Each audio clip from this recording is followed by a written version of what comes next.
बोलिए शंकर भगवान की जय। नमः पार्वती नमः हर हर महादेव।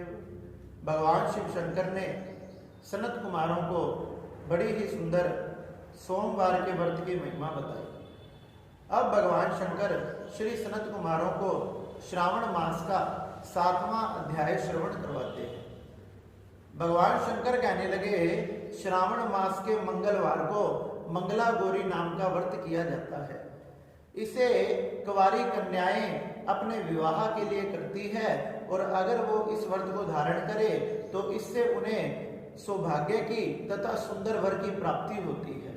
बताया गया कि विवाह से पहले अगर कन्याएं इस व्रत को धारण करती है तो उन्हें सुंदर ससुराल प्राप्त होता है। भगवान शंकर सनत कुमारों को कहने लगे कि अपने घर में ही कदली खंभ की स्थापना करें तथा सुंदर रेशमी कपड़े बिछाएं। सुंदर रेशमी कपड़ा बिछाकर माँ की प्रतिमा की स्थापना करें। माँ की पुष्पों से, फलों आदि से पूजा करें। बताया गया कि सामर्थ्य हो तो माँ की सोने की, नहीं तो चांदी की, नहीं तो शक्ति अनुसार माँ की प्रतिमा को वहां स्थापित करना चाहिए। बताया कि माँ का गंध अक्षत आदि से पूजन करके माँ को 16 पुष्प, 16 प्रकार के फल तथा 16 बत्तियां समर्पित करनी चाहिए। माँ के व्रत में 16 की संख्या का बड़ा महत्व है। माँ को 16 दुर्वाएं, 16 अक्षत ये सब माँ को समर्पित करें। इससे माँ बड़ी प्रसन्न होती है। माँ के समीप पर एक सिल्लोड़ा रखे, उससे भी माँ अपने व्रत करने वालों पर बड़ी कृपा करती है। भगवान शंकर सनत कुमारों के कहने लगे, हे सनत कुमार, इस प्रकार से माँ का व्रत धारण किया जाता है। ये मंगला गौरी का व्रत उसे सुंदरता तथा अटल सौभाग्य प्रदान करता है। बताया गया मंगला गौरी का व्रत करने वालों के घर में किसी भी प्रकार की धन की तथा अन्न की कभी कमी नहीं होती। कहने लगे, इससे जुड़ा हुआ एक प्राचीन इतिहास तुम्हें कहता हूँ। पूर्व काल में कुरु देश में एक कीर्ति नाम का राजा था। वह राजा बड़ा ही जितेंद्रिय तथा शत्रुओं को दमन करने वाला तथा कीर्तिमान था।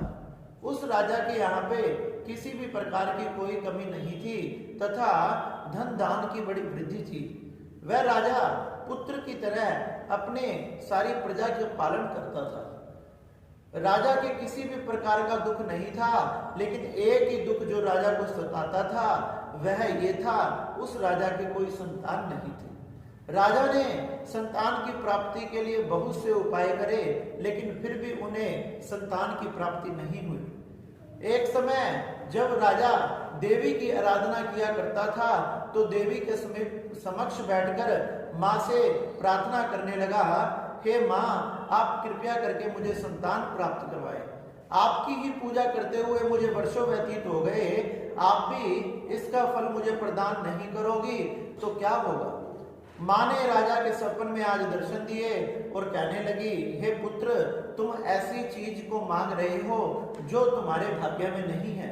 अरे तुम्हारे भाग्य में संतान सुख नहीं है, मैं तुम्हें कैसे प्रदान कर दूं।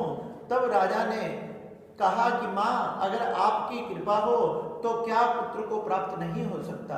अरे आपकी कृपा से तो बड़े से बड़ी इच्छाओं की पूर्ति हो सकती है। तो माँ प्रसन्न हो गई। माँ कहने लगी, हे राजा, मैं तुम्हें पुत्र तो दे सकती हूँ, लेकिन चुनना तुमने ही होगा। अगर तुम 16 वर्ष का पुत्र चाहते हो तो वो बड़ा ज्ञानवान होगा, बलवान होगा, उसका यश चारों तरफ फैलेगा। अगर तुम बड़ी आयु का पुत्र चाहते हो तो वह बड़ा ही मूर्ख होगा तथा मंद बुद्धि होगा। राजा ने अपनी रानी से विचार किया। रानी से विचार कर राजा कहने लगा कि हमें तो गुणवान तथा यशस्वी पुत्र चाहिए। गुणवान तथा यशस्वी पुत्र की प्राप्ति की जब कामना की तो माँ ने कहा, ठीक है, वो पुत्र तुम्हें 16 वर्ष तक ही तुम्हारे साथ रहेगा। इस प्रकार से माँ ने राजा को आशीर्वाद देते हुए कहा कि जो भी तुम्हारे दरवाजे पर आम का वृक्ष लगा हुआ है, उस वृक्ष में से एक आम का फल लेकर अपनी रानी को दे दो, उसी से ही उसे संतान की प्राप्ति होगी। राजा ने माँ के कहे अनुसार सुबह उस वृक्ष में से एक आम का फल लिया तथा अपनी रानी को दिया। रानी ने जैसे उसको ग्रहण किया, 10वें महीने में उसके यहाँ एक सुंदर पुत्र प्रकट हुआ। सुंदर पुत्र पैदा हुआ तथा पुत्र बड़ा यशस्वी था, ज्ञानवान था और बड़ा ही सुंदर था तथा धीरे धीरे शुक्ल पक्ष की चंद्रमा की तरह वो बढ़ने लगा। एक दिन जब उसकी आयु को 15 वर्ष व्यतीत हो गए, 16वें वर्ष प्रारंभ होने वाला था, इतने में राजा तथा रानी को चिंता सताने लगी। वह सोचने लगे कि ये हमारी आयु, ये हमारा जो पुत्र है, ये इसका अंतिम वर्ष है। उन्होंने भगवान शंकर का स्मरण करके उसका नाम भी चिरायु रखा था कि भगवान शंकर इस पे कृपा करेंगे तो ये चिरकाल तक जिएगा। इस प्रकार उस चिरायु पुत्र की चिंता सताने लगी। एक दिन राजा ने विचार किया, अगर ये हमारी आंखों के सामने मृत्यु को प्राप्त हो गया तो हम ये देख नहीं पाएंगे। राजा ने पुत्र के मामा को बुलाया तथा मामा को बुलाकर उसकी माँ ने कहा कि हे भैया, जब ये पैदा होने वाला था तो मैंने इसके लिए एक मन्नत मांगी थी कि जब ये हो जाएगा तो इसे काशी यात्रा के लिए भेजूंगी। वह इसकी मेरी मनोकामना अभी तक मैं पूर्ण नहीं कर पाई। आप कृपया करके इसे काशी की यात्रा करवा के लाइए तथा इसका विशेष ध्यान रखना। इस प्रकार से बहुत सा धन देकर उस मामा के साथ चिरायु नाम वाले पुत्र को विदा कर दिया। वह दोनों घूमते घूमते काशी की तरफ बढ़ने लगे। जब काशी की तरफ बढ़ने लगे तो वहां एक आनंद नगर में पहुंच गए। उस आनंद नगर में एक वीरसेन नाम का राजा रहता था, जिसकी कन्या का नाम मंगला गौरी था। वह कन्या बड़ी ही सुंदर तथा रूपवान थी। वह कन्या अपनी सखियों के साथ एक बगीचे में आए हुए थे। संयोगवश ये मामा तथा भांजे उस बगीचे में रुके हुए थे। जब उस बगीचे में उन कन्याओं ने इन दोनों व्यक्तियों को देखा तो जो उस राजकन्या के साथ उसकी सखियां थी वो उन दोनों को देखकर अपशब्द बोलने लगी। तब राजा की पुत्री राजकुमारी ने कहा, हे सखी, हमने किसी को भी देखकर ऐसे गलत वचन नहीं बोलने चाहिए, ये हमारे कुल की मर्यादा नहीं है। इस प्रकार से नाना प्रकार से उसे समझाने लगी तथा सखियों से कहने लगी, हे सखियों, अगर मेरे हाथ से चावल किसी के सिर पर भी गिर जाए तो वो कम उम्र वाला भी होगा, वो भी लंबी आयु तक जिएगा। इस प्रकार उन दोनों ने इस बात को सुन लिया। वो राजकुमारी अपनी सखियों को वहां से लेकर चली गई। संयोगवश क्या हुआ, उस राजा की पुत्री का विवाह बालिक देश के दृढ़धर्मा नाम के राजा के पुत्र सुकेतु के साथ तय हुआ था। उसका विवाह तय हो चुका था, वो विवाह होने वाला था, लेकिन उस राजा का सुकेतु नाम का पुत्र बड़ा ही मूर्ख था, बड़ा ही कुरूप था, मंद बुद्धि था तथा बहरा भी था। उसे सुनाई नहीं देता था। उस राजा को चिंता होने लगी कि अपने मूर्ख पुत्र को राजकुमारी के सामने लेकर जाऊंगा और वह विवाह करने से मना कर देंगे। अरे मेरे पुत्र का विवाह कैसे होगा, वह मन में विचार कर ही रहा था। इतने में बगीचे में घूमते हुए उसकी नजर चिरायु पर पड़ी। जैसे ही चिरायु पर पड़ी, वह चिरायु के पास आया तथा उसके मामा से कहने लगा कि आप कृपया करके थोड़े समय के लिए अपना पुत्र हमें दे दीजिए। उन्होंने कारण पूछा तो वो कहने लगे कि हमारे पुत्र का विवाह है तथा हमारा पुत्र बड़ा कुरूप है, उससे विवाह करने के लिए राजा की पुत्री मना कर देगी। आप थोड़े समय के लिए अपना पुत्र दे दोगे तो हमारे पुत्र का विवाह हो जाएगा, कार्य होने के बाद आप चले जाना।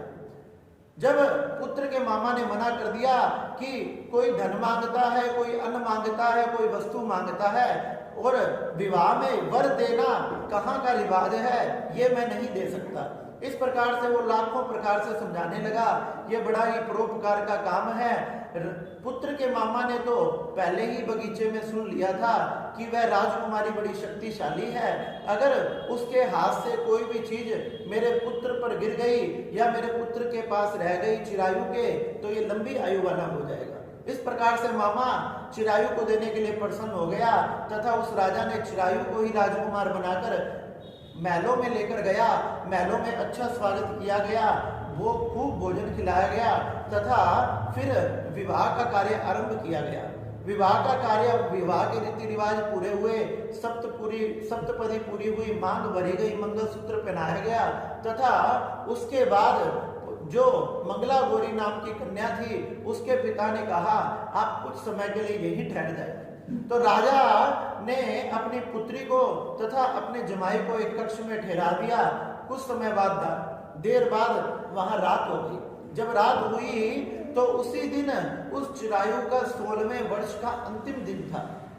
उस दिन एक सर्प उसका काल बनकर आ गया तथा संयोग से जब उसकी पत्नी मंगला गौरी नाम की जो राजकुमारी थी वह जग रही थी, उसने उस सांप को देख लिया। वो सांप राजा उस चिरायु को डसने ही वाला था। इतने में ही वो हाथ जोड़कर मां मंगला गौरी से प्रार्थना करने लगी, हे मंगला गौरी मेरे पति की रक्षा कीजिए। नाना प्रकार से सर्प की पूजा करने लगी, सर्प को नमस्कार करने लगी, भगवान शेषनाग का ध्यान करने लगी, वासुकी का ध्यान करने लगी तथा फिर उस सर्प के लिए सुंदर दूध लेकर आई। सर्प ने दूध को पिया। जैसे ही मंगला गौरी का ध्यान किया, दूध पीकर वो सर्प एक कलश में घुस गया। उसने अपनी चोली को उतारा, चोली में से कुछ कपड़ा लेकर उस कलश पर बांध दिया। खटखट की आवाज सुन के उसका पति जाग गया, कहने लगा अरे क्या हुआ? उसने कहा कुछ नहीं, बस यूं ही हवा चल रही थी। जब उसने कहा मुझे कुछ भूख लगी है, उसने अपनी माँ के पास जाकर कुछ पायस के लड्डू उसको लाकर दिए। जब पायस के लड्डू उसे लाकर दिए तो वह ये खाकर सोने लगा तो उसके हाथ से एक अंगूठी गिर पड़ी।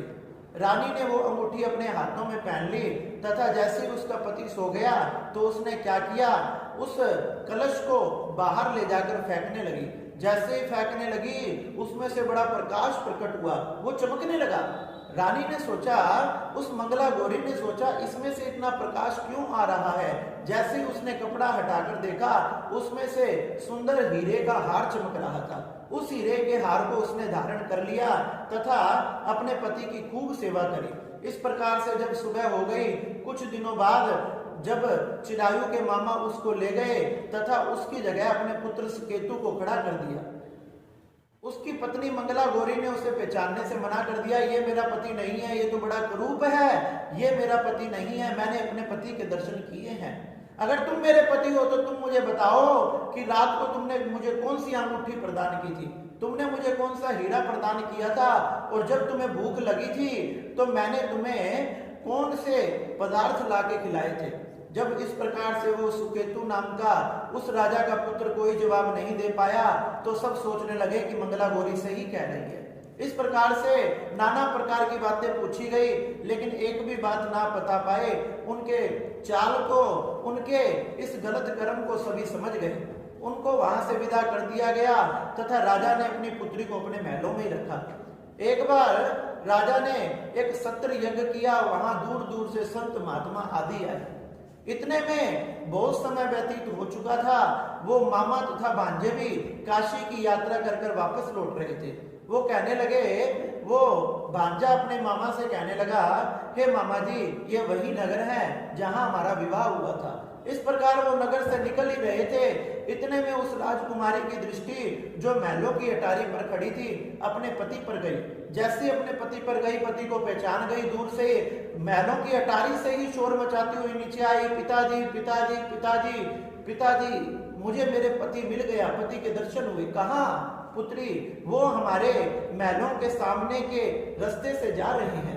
राजा ने अपने दूतों को भेजा, दोनों को बुलाया गया तथा सभा में खड़ा करके बताया गया कि सच बताना, सच के सिवा हम कुछ नहीं सुनना चाहते। तो मामा तथा भांजे ने सारी बात सच बता दी तथा रात को क्या भोजन किया था ये भी उसने बताया। इस प्रकार से अंगूठी को पहचान लिया तथा हीरे के हार को पहचान लिया। राजा बड़ा ही प्रसन्न हुआ तथा बहुत सारे घोड़े, हाथी, धन, रथ आदि देकर उन्हें विदा कर दिया गया। खूब धन लेकर वो चिरायु अपनी पत्नी तथा मामा के साथ उस राजा के महलों से विदा हुआ तथा विदाई करके वो अपने नगर के निकट पहुंचने लगे। जब नगर के निकट पहुंचने लगे तो राजा ने बहुत से सेवक उनके साथ भेजे थे। मामा ने कुछ सेवकों को बुलाकर कहा कि जाकर संदेश दो, हम आ रहे हैं। जाकर जैसे ही संदेश दिया तो वो राजा तथा रानी जो चिरायु के माता पिता थे वो महलों की छत पर खड़े थे। इतने दिन से छत पर ही खड़े थे, वहीं अन्न लेते थे, जल लेते थे, नहीं तो नहीं भी लेते थे। इस प्रकार से वो इंतजार कर रहे थे कि कब हमारा वो चिरायु का मामा लौट कर आए और हमें कहे कि चिरायु अब नहीं रहा, हम इस महलों से कूदकर अपनी जान दे देंगे। जैसे ही सेवक भागा भागा है, उसने कहा कि हे राजन, चिरायु अपने मामा तथा पत्नी को साथ लेकर आ रहा है। राजा रानी को विश्वास नहीं हुआ, भागे भागे महल की अटारी से नीचे आए तथा जब गाजे बाजे की, हाथी घोड़े की आवाज सुनी तो बड़ी खुशी मनाई। बड़ी खुशी से उनका स्वागत किया गया, आंखों से अश्रु की धार बहने लगी तथा भागकर सबसे पहले उस राजा की पत्नी ने अपनी पुत्र वधू मंगला गौरी को गले से लगा लिया।